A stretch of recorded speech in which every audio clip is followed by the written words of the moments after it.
Hi everyone, आप सभी का और एक नए वीडियो में स्वागत है। तो दोस्तों, आज का डेट है 9 अप्रैल 2024 और कल का डेट था 8 अप्रैल 2024। तो दोस्तों, मैं कल के दिन ऑफिस गया हुआ था और मैंने कल ऑफिस में क्या काम किया है, चलिए मैं थोड़ा आपको एक्सप्लेन करता हूँ, फिर अभी वीडियो में बना के दिखाऊंगा। तो दोस्तों, कल मुझे जो काम मिला हुआ था वो मिला हुआ मार्च मंथ का बैंक स्टेटमेंट को मिलाना। ठीक है, यानी कि एंट्रीज को किया हुआ जो है या फिर करना है, जो कुछ छूट गया था उस सबको।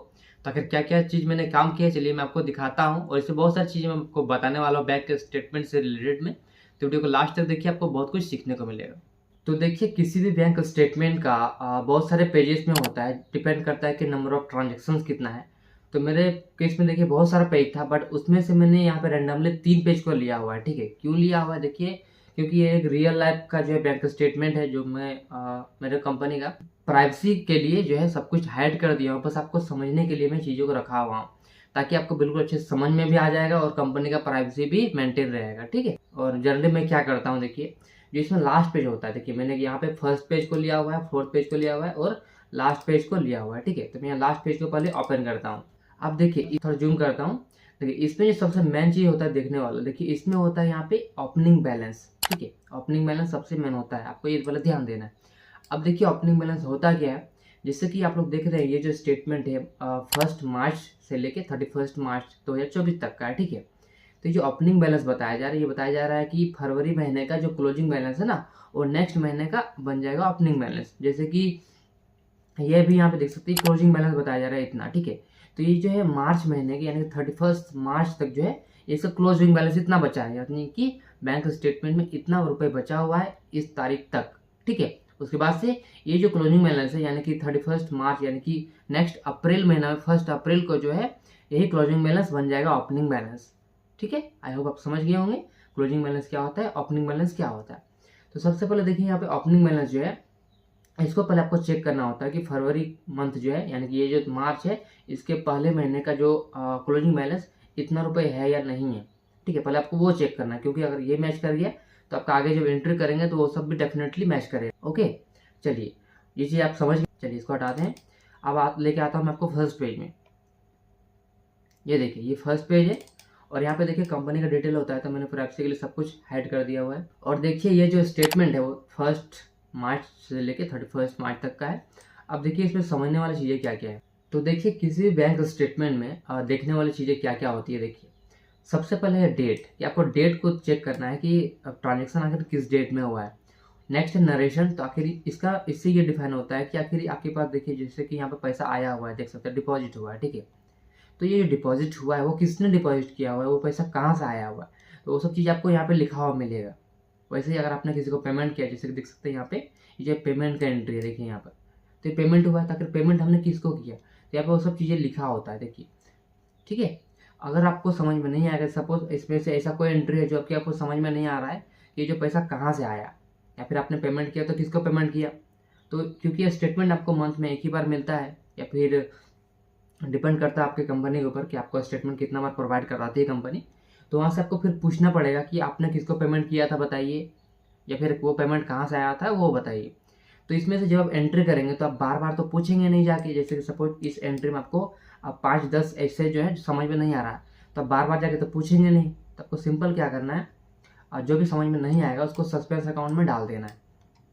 ठीक है, तो चलिए मैं जो आपको अभी कुछ एंट्री करके दिखाता हूँ, ताकि आपको और भी अच्छे से क्लियर हो जाए। तो चलिए सबसे पहले चेक करते हैं कि इसका ओपनिंग बैलेंस क्या है। तो देख सकते हैं इसका ओपनिंग बैलेंस ये है, आप टैली में हम लोग चेक करते हैं। और ये जो स्टेटमेंट है ये देख सकते हैं, ये 31 मार्च का है, तो यानी कि प्रीवियस फाइनेंशियल ईयर का है। तो सबसे पहले हम टैली में क्या करेंगे, इसका फाइनेंशियल ईयर को चेंज करेंगे। उसके लिए Alt+F2 करेंगे, अप्रैल 23 टू मार्च 24 एंटर करेंगे। क्योंकि ये मार्च महीने का एंट्रीज है, तो हम क्या करेंगे, इसको डेट को चेंज करेंगे और यहाँ पे मार्च ले लेंगे 13। ठीक है, अब आ जाएंगे वाचर्स में। और देखिए सबसे पहले जो यहाँ पर है हम बात करें, यहाँ पे देखिए मैं सबसे पहले HDFC करता हूँ। देखिए देख सकते हैं इसका जो बैलेंस यहाँ पे दिखाया जा रहा है, ये बैलेंस देखिए आप लोग, और आपका जो यहाँ पर जो बैलेंस दिखाया जा रहा है देख सकते हैं, ये बैलेंस दोनों का दोनों बैलेंस मैच हो रहा है। ठीक है, चलिए अगेन टैली में आते हैं। अब देखिए सबसे पहला जो एंट्री हमारे पास है, पेज नंबर 1 में आ जाते हैं, ये फर्स्ट में। ठीक है, अब देखिए इसमें सबसे पहला जो फर्स्ट 1 तारीख को हमारा एंट्री है वो है डिपॉजिट। यानी देखिए आपको ये जो है देख से कॉलम, इसमें जितना कुछ एंट्री आपको देखने को मिलेगा उसे बोलते हैं डिपॉजिट। यानी कि ये पैसा हमारे पास आया हुआ है, यानी कि हम उसको रिसिप्ट में एंट्री करेंगे।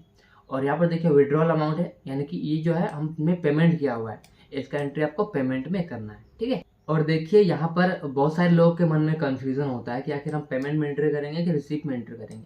तो देखिए हमेशा आपको ये जो कंपनी है, कंपनी के पर्सपेक्टिव से देखना है। जैसे कि अगर आप इस कंपनी में काम कर रहे हैं तो समझिए कि ये आपका बैंक स्टेटमेंट है सपोज, ठीक है। तो उस केस में आपको क्या होगा, अच्छे से समझ में आएगा। जैसे ये आपका बैंक अकाउंट है, ठीक है, तो उसमें डिपॉजिट हुआ है, मतलब आपके बैंक में पैसा आया हुआ है, ठीक है, तो आप उसको रिसिप्ट में एंट्री करेंगे। वैसे ही ड्रॉल, यानी कि आपने किसी को पेमेंट किया है तो आपको सिंपली पेमेंट में एंट्री करना है, ये समझने का तरीका। तो 1 अप्रैल को एक एंट्री है और देख सकते हैं अमाउंट इतना 13,440 रुपीज़ का एंट्री आया हुआ है, ठीक है। टैली में आ जाएंगे, चूँकि हमें रिसीव हुआ है तो हम यहाँ पे F6 रिसिप्ट में एंट्री करेंगे। उसके बाद से बैंक हमारा HDFC रहने देंगे, उसके बाद से एंटर करेंगे। अब देखिए यहाँ पे पैसा आखिर किसने हमें दिया हुआ है, देखिए मैंने प्राइवेसी के लिए यहाँ पे हाइड कर दिया हुआ है, बट मैं आपको कोई भी एग्जांपल दे देता हूँ, कोई भी नाम, ठीक है। तो उसके लिए चलिए सपोज मैं मान के चलता हूँ यहाँ पे मिस शानवी नाम से कोई पार्टी, ठीक है। इस पार्टी से हमें पैसा आया हुआ है, कितना पैसा आया हुआ है 13,440 रुपये। और इस एंट्री को यहाँ पे इस तरह से सेव कर देंगे, ठीक है। सिंपल सा एंट्री होगा रिसिप्ट का। अब नेक्स्ट एंट्री अगर हम बात करें, देखिए यहाँ पर नेक्स्ट हमने पेमेंट किया हुआ है किसी को 10,000 रुपये, तो सिंपली आप उसी तरह से यहाँ पे अब आपको पेमेंट में एंट्री करना है, तो आप यहाँ पे पेमेंट में क्लिक करेंगे। उसके बाद से फिर अगर यहाँ पे HDFC बैंक से पेमेंट कर रहे हैं तो यहाँ पे HDFC बैंक को सिलेक्ट करेंगे। फिर आप किसको पेमेंट कर रहे हैं, तो सपोज हम मान के चलते हैं क्रिस्टीना एंटरप्राइज को पेमेंट कर रहे हैं। कितना रुपये कर रहे हैं, 10,000 रुपये कर रहे हैं। उसके बाद से इसको इस तरह से एंटर करते हुए आगे बढ़ जाएंगे, सेव कर देंगे। देखा कितना सिंपल है ना। वैसे ही क्या करना है आपको, नेक्स्ट जितना भी यहाँ पर देखने को मिलेगा सबका आपको एंट्री करना है। और चलिए मैं आपको यहाँ पर और एक एंट्री दिखाता हूँ करके कॉन्ट्रा का इसी में। जैसे कि देखिए ये जो अमाउंट है, ये अमाउंट हमें बैंक से हमने निकाला हुआ है फॉर पर्सनल यूज़ के लिए, ठीक है। तो उसका एंट्री कैसे करेंगे, चलिए मैं दिखाता हूँ। टैली में आ जाएंगे, यहाँ पे आपको कॉन्ट्रा में इसका एंट्री करना है, तो यहाँ पे F4 क्लिक करेंगे। कॉन्ट्रा, अब देखिए यहाँ पर आपको पैसा कैसे निकाला हुआ है, तो हमने कैश में निकाला हुआ है बैंक, तो हमने बैंक से निकाला हुआ है, तो यहाँ पे क्या करेंगे, कैश को डेबिट करेंगे, तो कैश लिखेंगे यहाँ पे। उसके बाद से बैंक क्रेडिट कर देंगे। कितना रुपए हमने निकाला हुआ है, तो यहाँ पर देख सकते हैं अमाउंट जो है 39,382 है, तो यहाँ पे इसको भर देंगे 39,382। एंटर आपने चेक दिया हुआ है तो यहाँ पे चेक नंबर भर के इसको इस तरह से एंट्री को सेव कर देंगे। चलिए पेज अप बटन को प्रेस करते हैं एक बार। अब देखिए यहाँ पर बैलेंस कितना है, एक बार चेक करेंगे 637,637, ठीक है। अब चेक करते हैं यहाँ पर कि हमने 3 एंट्री अभी तक कर दिया है, 3 एंट्री होने के बाद कितना बैलेंस बचा हुआ है, देखिए 637,637.99। तो इस तरह देखिए आप जितने भी यहाँ पे एंट्रीज को करते जाएंगे, एंट्रीज को जब पूरा कंप्लीट कर देंगे तो आपके पास जो है इसका फाइनल क्लोजिंग बैलेंस आपको मिल जाएगा, जो कि सबसे लास्ट पेज में होता है। किस तरह होगा मैं आपको दिखाता हूँ। देखिए ये फर्स्ट पेज है और ये इसका लास्ट पेज है, और बीच में और एक पेज था, मैं दिखाता हूँ आपको वो भी। देखिए ये 4th पेज है। तो देखिए यहाँ पर जो है जितने भी ट्रांजेक्शन हुआ है, यानी कि देखिए ये जो है अमाउंट है ये सब यहाँ पे रिसिप्ट हुआ है, ठीक है। और यहाँ पर जो अमाउंट है ये सब हमने पेमेंट किया हुआ है। तो आपको सारे एंट्री जब आप कंप्लीट कर देंगे तो आपको सबसे लास्ट में मैं दिखाता हूँ आपको लास्ट पेज, यानी कि देखिए ये वाला पेज कुछ इस तरह से आपको स्टेटमेंट देखने को मिलेगा यहाँ पे, जहाँ पे लिखा रहेगा कि इसका जो ओपनिंग बैलेंस कितना था और सब कुछ एंट्रीज होने के बाद जो है इसमें क्लोजिंग बैलेंस अभी कितना हो रहा है। तो आपको जब पूरा एंट्री कंप्लीट कर लेंगे उस टाइम आपको ये क्लोजिंग बैलेंस मैच करवाना है टैली के साथ। अगर बैलेंस मैच कर गया तो समझिए कि आपने परफेक्ट एंट्री किया हुआ है। तो उम्मीद करते हैं दोस्तों आपको अब समझ में आ गया होगा कि बैंक स्टेटमेंट का एंट्रीज को कैसे किया जाता है। और देखिए इस वीडियो के बाद भी अगर आपके मन में और भी कोई सवाल है तो आप नीचे कमेंट कर सकते हैं। और आपको वीडियो कैसा लगा, अगर अच्छा लगा तो प्लीज़ एक लाइक और एक प्यारा सा कमेंट ज़रूर करें। और चैनल पर नए हैं, पहली बार आए हैं तो सब्सक्राइब करना ना भूलें और बेल को जरूर प्रेस करें।